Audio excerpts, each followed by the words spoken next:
Uy, costero, puterito.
Good afternoon, students. So now in today's class, we have to discuss with the classification advanced methods. And last class, we have to complete it Bayesian belief networks and concept on mechanisms. And Bayesian belief networks mainly we have to discuss, that is, compute the gradients and take small step in the direction of the gradient and normalize the weights. So these are the concepts you have to complete in last class, and as well as classification by back propagation also we have discussed. That is a multi-layer feed forward neural network. The classification by propagation, mainly we have to discuss with that. Back propagation is a neural network learning algorithm.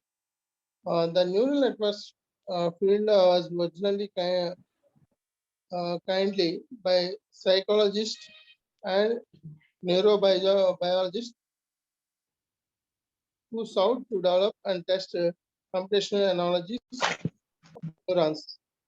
So mainly this backpropagation is completely depending on neural networks learning algorithm. Here multi-layer feed forward neural networks. The diagram shows the input and hidden layer and the output layer. That is a multi-layer feed forward neural network.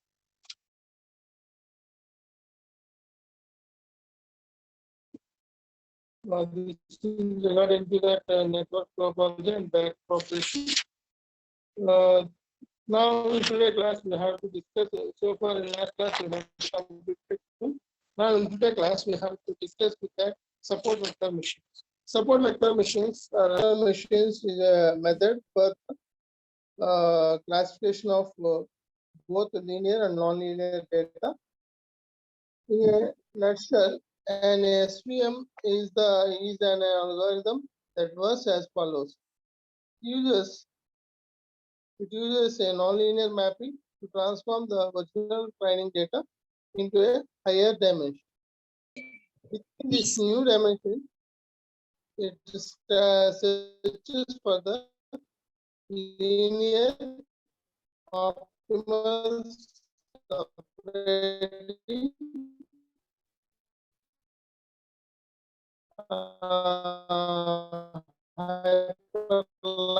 hyperline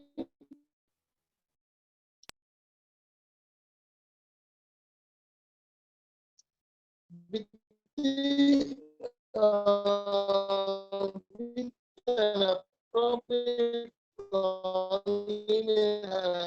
mapping to a sufficiently high dimensional data from two classes can always be separated by the hyperline. Virtual vector machines finds this hyperline using the support vectors and margins.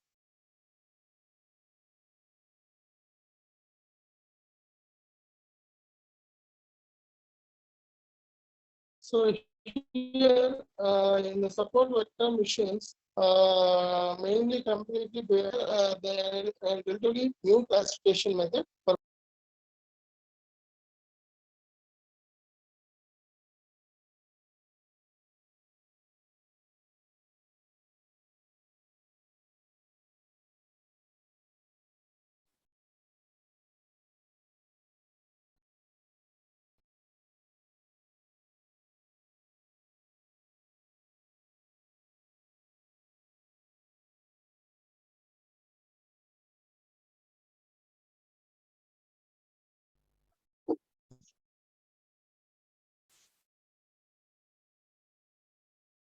the support vector machines completely depending on the case when the data are linearly separable. So the diagram shows generally here you have to present the class one, class two. That is the two-dimensional training data sets you have to consider. That is the linearly separable, you have to represent the data. So here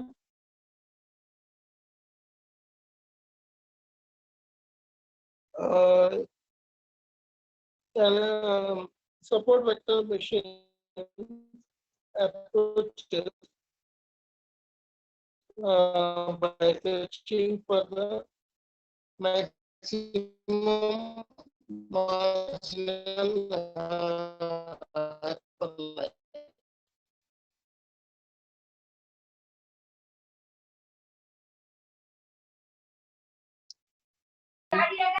Support vector machines finds is this hyperline using support vectors and margins.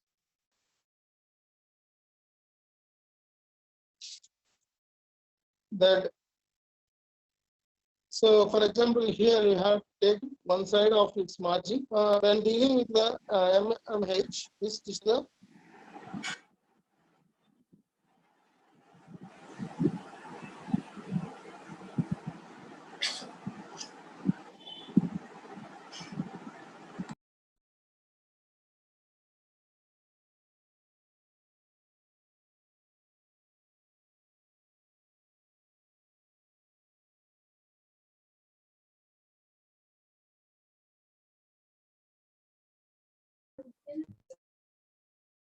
let us see here H1 and H2, that is the margins we have to represent it. H1 equal to W naught plus W1 X1 W2 X2 is greater than or equal to 1 for Y of I equal to plus 1, where H2 equal to W naught plus W1 X1 W2 X2 is less than or equal to minus 1 for Y of I equal to minus 1.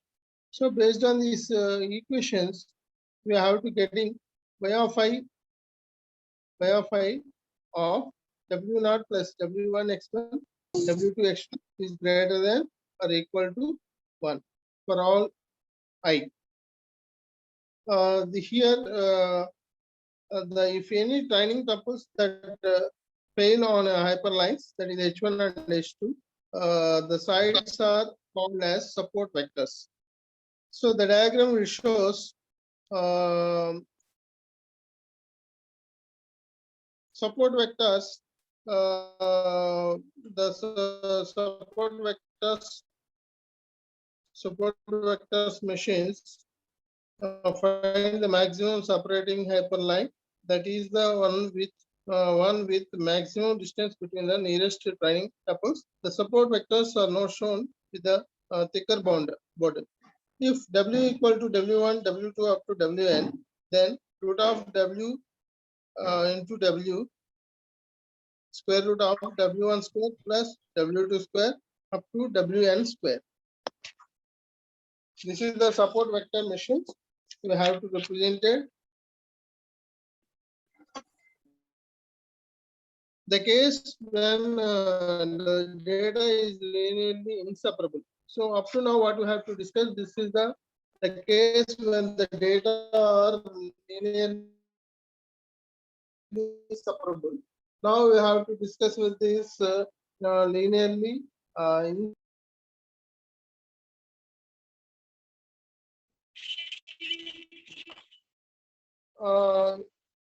the good news is that the approach described for the linear support virtual machines can be extended to create nonlinear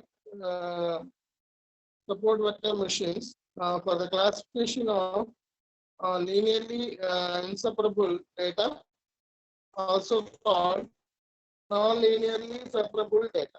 Nonlinear data for the short such support vector machines are capable of finding nonlinear decision boundaries.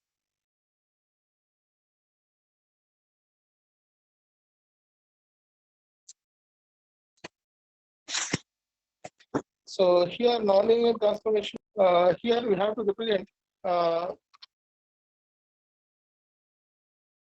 consider the following example and a three-dimensional input vector, three-dimensional input vector x equal to x1, x2, x3 is mapped into the six-dimensional space Z using the mapping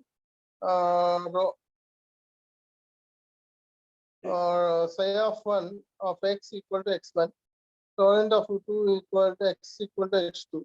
Similar way, torrent of 3 is represented as x3, and 4, 5, 6. So that is the torrent of 5 of x equal to x1 and x2. So torrent of 6 equal to x2, x2. The density vector line is a new space is d of z equal to wz plus b, where w and z is vectors. We solve for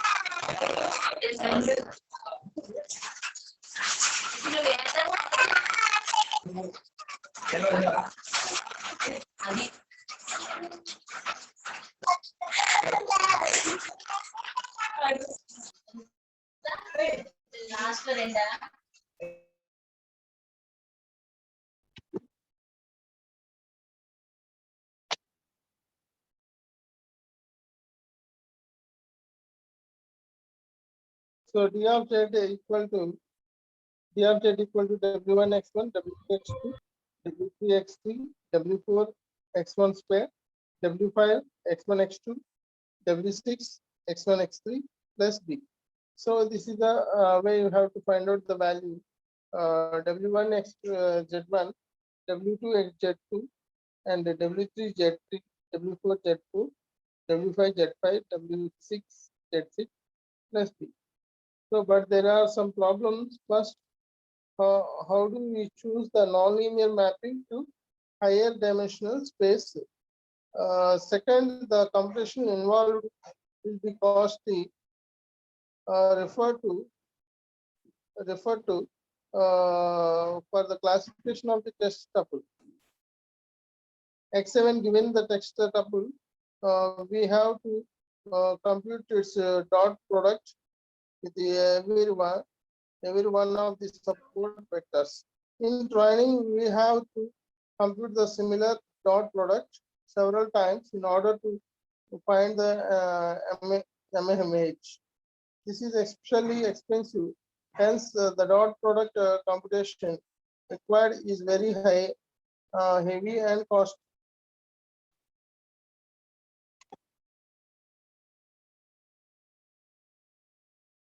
So finally, the polynomial kernel of the degree we have to represent k of x of I, x of k. Similar way, Gaussian radial basis function kernel value, that is a k of x of I, x of j, that is the e power minus x power I minus x power j rho square by 2 rho square. That is simply can represent it here. And sigmoid kernel k of x of I, x of j tan h of k of x of I, x of j minus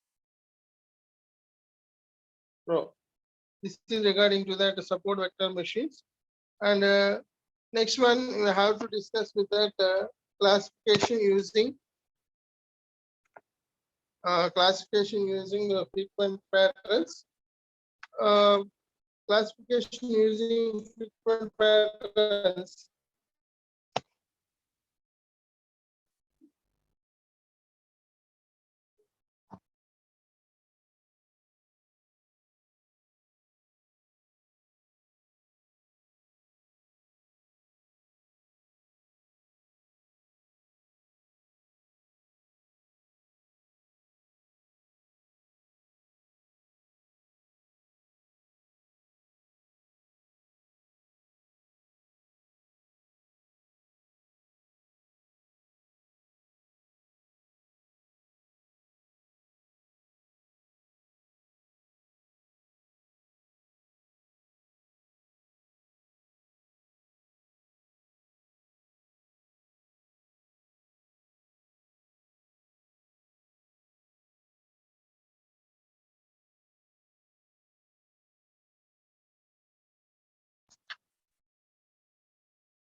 Classification using frequent patterns, that is presented as uh, discriminative frequent pattern based on classification. Frequent patterns are show an interesting relationship between the attribute value pairs that occurred frequently in a given data set. For example, we have to consider attributes value pairs A is equal to youth and correct equal to okay that occur in 20% of data tuples describing the all electronics customers. So here you can follow how association rules and derived from frequent patterns.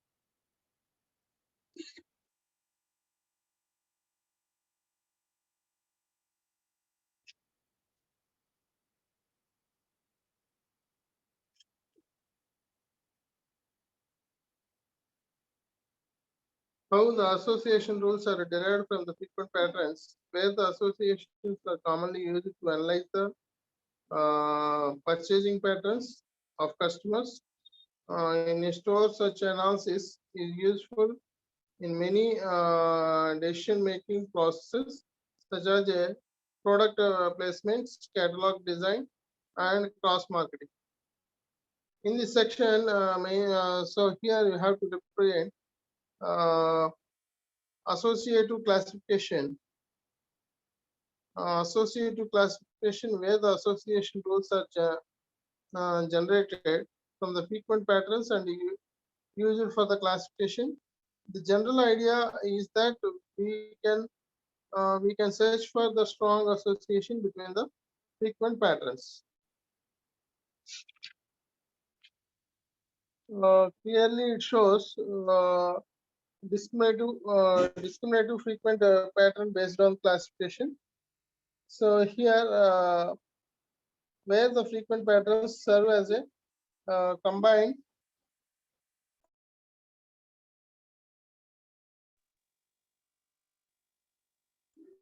where the frequent patterns serve as a combined features which are considered an addition to single features where the building a classification model because frequent patterns explore highly confident association among the multiple attributes.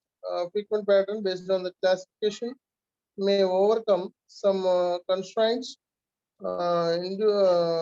introduced by decision tree induction, which considers only the one attribute at a time, and studies have shown many frequent patterns based on the classification methods to have a great accuracy and scalability uh, than some traditional classification methods such as C4-5.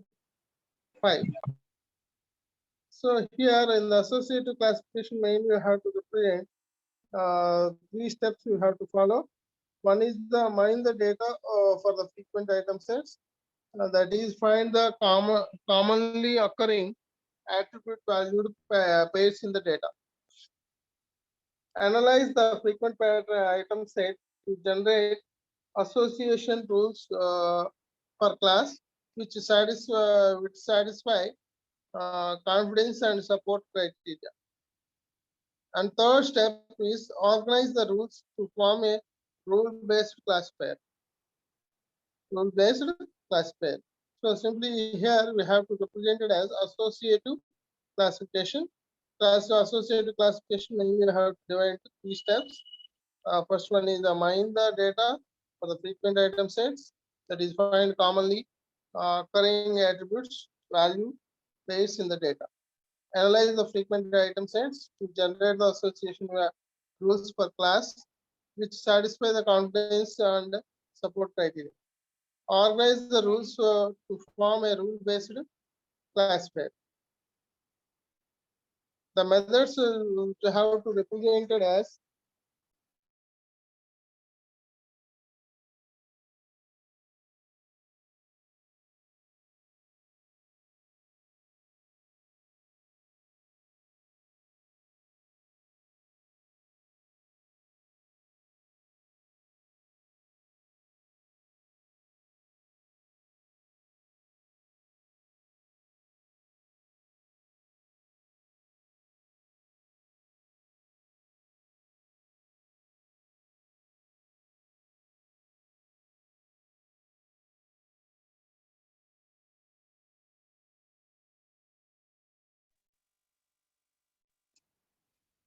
here we have to use the associative classification three methods.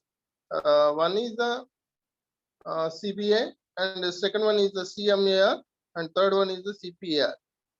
CBA simply can represent it as classification based on association.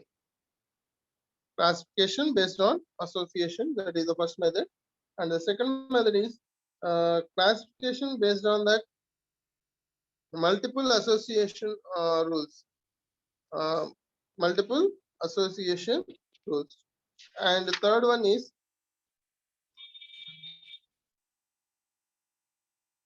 classification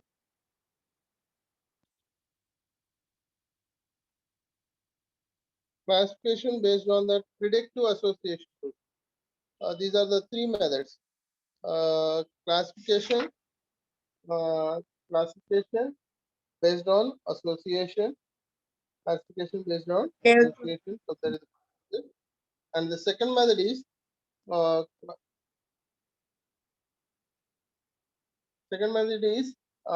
CMAR, that is the classification based on multiple association rules. And third one is the CPAR, that is the classification based on predictive association rule. Predictive association rule. So these are the three methods you have used in association classification. So next one is discriminative frequent pattern based on classification.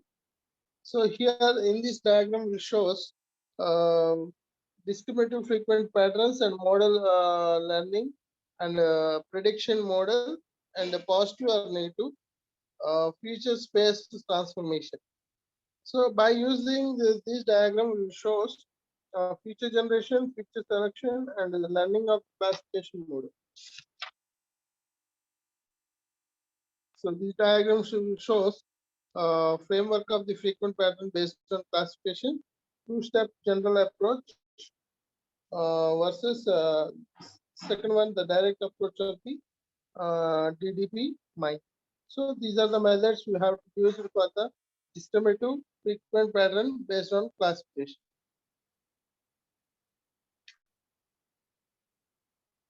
Next one is regarding to that lazy learners, that is learning from their neighbors or k nearest neighbor classifiers. Those concepts you have to discuss in next class. First one, now again we have to revise the classification using frequent patterns. In the classification using frequent patterns are show the interesting relationship between the attribute values, pairs, and occur frequently in given data set. So association rules and associative classification you have to represent it. Associative classification mainly you have to present it with the three methods. First one is the classification based on that association. Classification based on association, that is the first method. And the second one is the classification based on that multiple association rule. And third one is the classification based on predictive analysis, predictive association rule. Predictive association rule. So these are the three methods you have to use it for that association classification. So here in the association classification consists the following methods, step-by-step processes you can do with that. First one is the mine the data from the for the frequent item sets. That is find the commonly occurring attribute value pairs in the data. And the second one is the analyze the frequent item sets to generate the association rules per class which satisfy the confidence and support criteria. Organize the rules to form a rule-based classifier. Okay, this is regarding to that association classification. In next class, we will discuss with that discriminative frequent pattern based on classification. That is the lazy learners, k nearest neighbors classifiers. So those concepts you have to discuss in next class.